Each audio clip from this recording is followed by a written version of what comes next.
Hi, I'm Claire. I'm 34 years old, and the last 2.5 years have been nothing short of tiring. I almost lost my husband 2 years ago, and today we're divorced. Yeah, that sounds confusing. Let me start from the beginning. I met my husband, Sean, through a dating app, and we got along really well over text, and we decided to meet up for a date.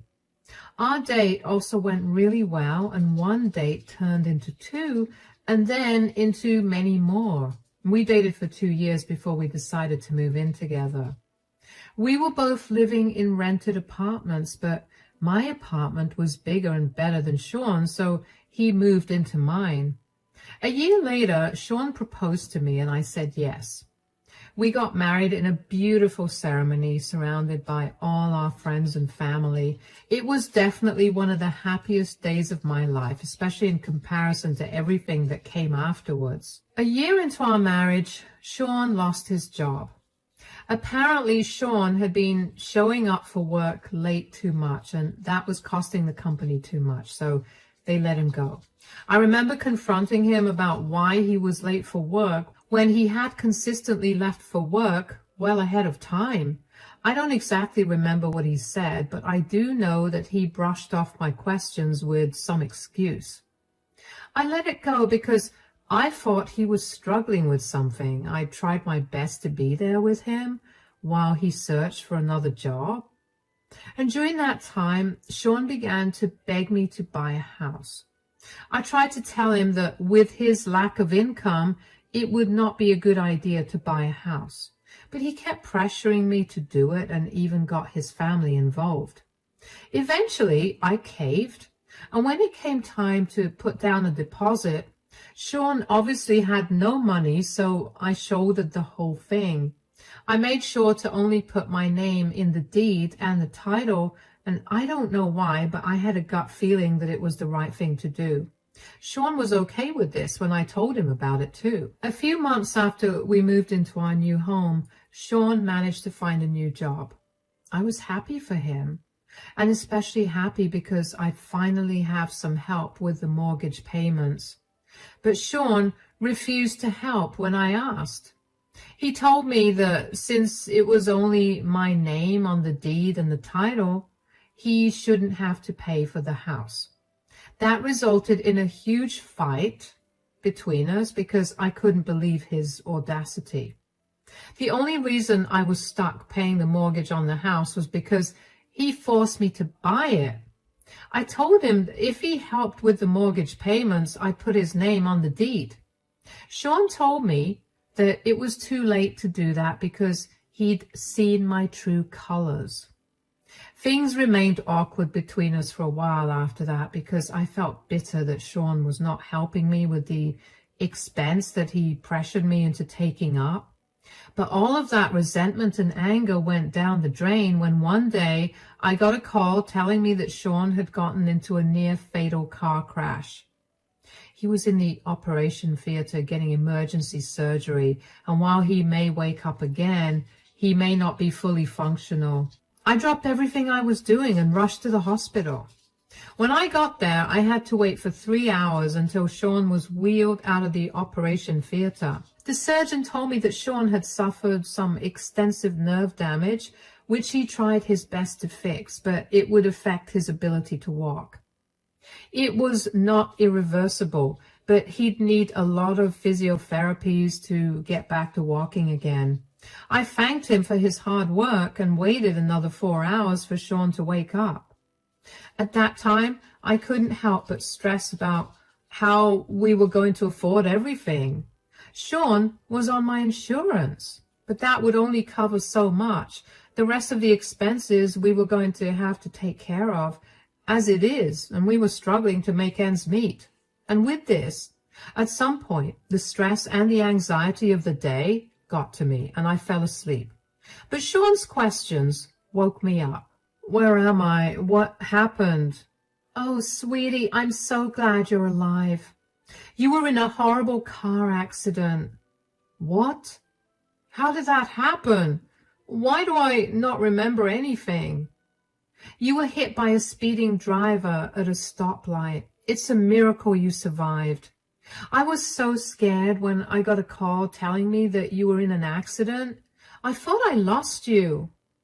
Oh, darling, you didn't. It'll take more than an accident to take me away from you. I'm just glad that all my limbs are functioning. Hold on.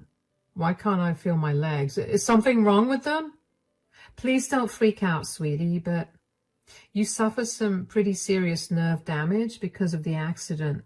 The doctors did their best to fix things, but you'll be paralyzed for a while. What? That can't be the case, but how will I do anything now? How will I work? Calm down, sweetie. I know this is hard for you to... That's easy for you to say. You have no idea what this feels like. It feels like my entire world is crashing down on me. You're right. I have no idea what you're going through, but I have some good news. Will I be able to walk again? Yes, but you'll need a lot of physiotherapy. That's great to hear, but wait. That would cost a lot, right? How will we manage to do that and also survive in general? You don't worry about that. How can I not worry about it? Aside from these medical bills, doing physiotherapy will practically leave us way beyond broke. I had a lot of time to think things over while you were asleep, and I realized that with your insurance and a second job, we'll be able to live comfortably and pay off all the bills. You're going to work 2 jobs? But that will be really stressful and hard for you. It's okay, I'll manage. I want you to be all right. And if that means working a little more, then so be it. How did I get so lucky to have found you? Shut up. I'll go get a nurse to make sure you're doing all right, though. I tried my best to remain calm for Sean, but on the inside, I was freaking out. The doctors checked in on him, and Sean was progressing well after the surgery. Sean was in the hospital for another week before he was finally allowed to come back home. He had to resign from his work because he worked in a physically demanding job, and that would not be possible with his paralysis. So I picked up a second job and did my best to make all ends meet. For 6 months, we focused on getting Sean to feel physically better. Aside from the nerve damage, he also suffered minor cuts and bruises all over his body. We also used that time to adjust to our new life. I made sure to make the house as accessible as possible for Sean since he now needed a wheelchair. I also set up appointments with a therapist for him because he began to show clear signs of depression initially. When we were both in a better place mentally and physically, we decided to look into physiotherapy. After thorough research and recommendations from Sean's doctor, we ended up finding a good physiotherapist who wasn't going to cost as much as I thought. We started those sessions almost immediately, and initially, Sean hated it. It was a constant reminder of how he could no longer use his legs, and I was beyond glad that I had gotten Sean into therapy before physiotherapy because I would not have been able to help him out. I was drowning in work and exhaustion too. Every day I felt like giving up because the stress was killing me. I only got 4 hours of sleep every day, and I would come back home only to do more work, and it was not like I would complain either because Sean was the one who had suffered more. I just pulled myself up by my bootstraps and did my best to be a good wife and caregiver to Sean. And 2 years later, Sean finally began to make some progress. He could wiggle his toes on his own, and I could tell that he was beginning to do better mentally as well. I began to notice him looking forward to his physiotherapy sessions, and one day I even commented on it. Okay, I'll be heading to work now. When will you be back to take me to my physio? Oh, wow, somebody's excited to do a little exercise. I'm not excited, I was just asking. Oh, sure, that's why you look so happy about going there. What's with the sudden change? You used to hate going over there. Fine, since you have to know everything, ever since I began to get some feeling back in my legs, I've been very excited about going there. I just want my life to go back to the way it was before. Is that such a bad thing? Whoa, why do you get so passive aggressive? I was only playfully asking you that question. I'm sorry. I just got insecure for a second. It's not a nice feeling to not be able to use your legs, and now that I'm slowly being able to, I feel kind of worried and insecure about whether I'll be able to walk like I always did. I'm sure you'll be able to do things just the way you did before. Well, Penny told me the same thing, but I can't help but be worried, you know. Penny? You're on a first-name basis with your physiotherapist? Well, she's been helping me out for 2 years now, so I think it's fine. Why, are you jealous or something? Do you think I'm cheating on you with her? Oh, no, God, no. I just think it's cute. I didn't know Miss Henderson's name was Penny. Why would you just assume that I thought you were cheating? I don't know. Felt like you were ramping up to ask me that question, so I did it first. Anyway, what time will you be back to pick me up? I'll be back by around 5. I'll take a quick shower, help you take a bath, and then we can be out of the house by 6. Is that okay? Yeah, that works. All right, I'll be off then. Have a good day at work. I will admit that I was a little hurt that Sean would immediately think that I assumed he was cheating on me when I wasn't even close to implying that. A few alarm bells went off in my head after that, but I ignored them. I got done with 2 shifts at both my work before heading back home to get myself and Sean clean. When we were headed to the clinic, Sean looked very excited. I couldn't remember if he had been feeling that way for a while, but I had been so wrapped up with other things that I barely took notice of it.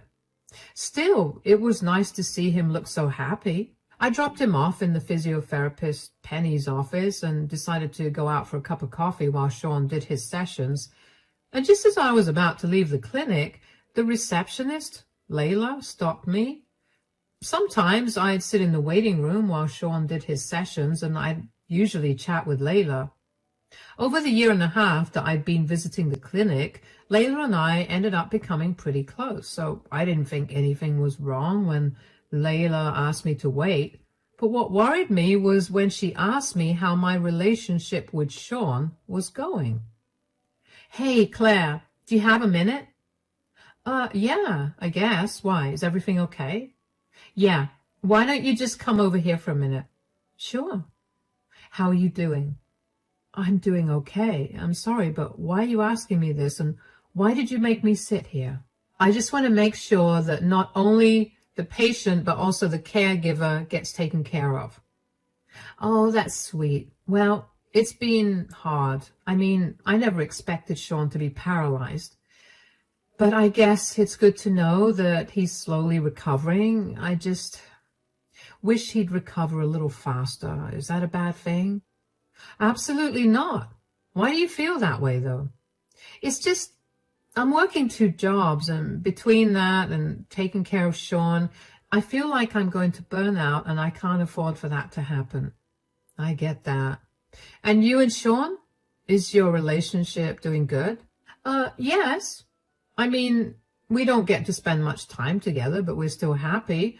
But what does that have to do with anything?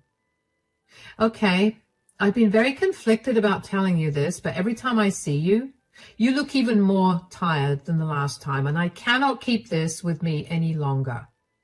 What's going on? The other day, I was given access to the security cameras, and I happened to see something. I didn't know if what I was seeing was real, but it was. What is it? Your husband is having an affair with Miss Henderson. What? With Penny? How's that even possible? He can't feel anything below his waist. Yeah, but I have more to say. Apparently, he's been doing a lot better than he's been letting on. What? What do you mean? Are you saying that he's been lying about his progress? Yes. As far as I could see, he was standing pretty well. I listened in on a few of their conversations, and Sean and Penny say a lot of rude things behind your back, especially about how you haven't noticed that Sean's doing a lot better. Oh my God. I'm a fool, aren't I? How could I have been so blind? But even worse than that is the audacity that Sean has to cheat on me when he's seen how hard I was working to provide for us. You are not a fool at all. Sean is just a horrible man, and so is Miss Penny. Like I said, I'm only telling you this because I felt horrible for you. Thank you. I have some serious rethinking to do. Is there any way you could get me a copy of the security footage? I don't think I'll be legally allowed to do that, but you could always walk in on one of their sessions. I know it'll be painful, but at least that way you could get the proof you need. All right. Thank you for telling me about this. I owe you one big time. Not at all. I'm just one woman looking out for another. You know, the way you can hear your heart when you're underwater? Yeah, that was what I felt after Layla told me that. I refused to believe that Sean had been cheating on me or that he had been lying to me about his paralysis for so long. At the same time, I couldn't bring myself to put that past Sean. He had a history of lying to me about everything and of doing questionable things too. I waited for half an hour before opening Penny's office door. I immediately began to record what I saw. Penny and Sean were making out. Sean was standing and he had Penny pinned up against a wall, carrying her in his arms. So not only was he cheating on me, but he was also able to stand and carry heavy things. My heart had shattered, but I had a surprisingly calm voice when I finally spoke up. Oh, wow. I see your legs are working again. Claire, oh, what are you doing here? I forgot that I needed to ask you about what you wanted to have for dinner tonight, and Layla said I could walk in to ask you. I promise it's not what it looks like. So you were not making out with your physiotherapist just now? Look, could you please not report me? It took me a long time to get this job. I've had to study really hard, and it's a competitive field. I can't lose this job. Clearly, your studying paid off because you managed to get my husband back in shape and ready to sleep with. There's no need to be so vulgar and sarcastic, Claire. Why is there no need for it? I've been breaking my back working hard to make sure that you'll be able to live a normal life again. And for what? For you to cheat on me? I swear, this is the first time. I'm so sorry, okay? This did not look like the first time, Sean. Is this why you've been so eager to come to these sessions? Here I was thinking that you were excited to get your life back, but clearly that isn't the reason. I was excited to get my old life back. I just got swept up in the moment. I'm sorry I hurt you. Can we please just talk about this at home? What home? You're not welcome there anymore. What? I don't want cheaters living under my roof. That's not only your house, it's mine too. Excuse me? Do you need to be reminded about who bought the house? Who's been paying all the mortgage and the bills and the utilities? Are you seriously going to throw a disabled man out onto the streets? Your disability did not stop you from cheating on me, so I think you'll be able to find a place for yourself. I have no money. What do you expect me to do? Please, just let me come back and we can work this out. We could go to couples counseling or something. Why? So you can cheat on me with that counselor too? I know that you're angry and upset with me, but please be a little rational here. Were you rational when you decided to cheat on me with your physiotherapist? Then I'm being very rational when I'm making the decision to throw you out of my house. Where do you want me to go? I have no family here and I have no money to go to them either. Maybe Penny can help you out with that. She's been helping out with more than that anyway. Come back. At least let me grab my things. You can swing by whenever you want to grab your things, but that's all you can do. I almost ran out of the clinic. I did not want Sean to see me breaking down. All the exhaustion of the last 2 years and the shock of finding out about Sean's affair sent me spiraling. I don't know how I got back home, but when I did, I broke down and sobbed for almost an hour. I couldn't believe that all my hard work had gone down the drain. All my love and care had meant nothing to Sean. He did not care for me at all. How long had he been having an affair with Penny? All those times that I had been sitting outside and waiting for him, were those times that he was cheating on me too? I also began thinking about the time that he had gotten fired from his previous job for being late. Was that also because he had been cheating on me with someone else? I couldn't think of any other reason. The next day, I called my dad over and asked him to help me change the locks. I didn't know where Sean was, nor did I care. Once the locks were changed, my dad accompanied me to file for a divorce. I managed to get a hold of the security footage of Sean and Penny, and I found out that the affair had been going on for 6 months, which meant that Sean had been lying to me about his progress for that long. I emailed Penny's superiors and attached the proof of her relationship with her patient. They responded and told me that they had taken swift action against her and were willing to compensate me for Sean's bills if I did not take the matter up with more authorities. I told them I would, as long as they gave me back my money and made Sean pay for his treatments. They agreed. A few days later, Sean showed up at my door. "Oh, you finally came to collect your things. I packed them and kept them in the living room. I hope you brought someone to help." "What is your problem?" "Huh? What are you talking about? Why did you have to report Penny now she's fired from her job?" "Well, what did you expect? What she did was very inappropriate and a gross violation of ethics." "You're mad at me for cheating, so why do you have to take it out on her?" "Because she would do that with any other patient she could get in the future, too. It's not right, and she needed to face the consequences of her actions."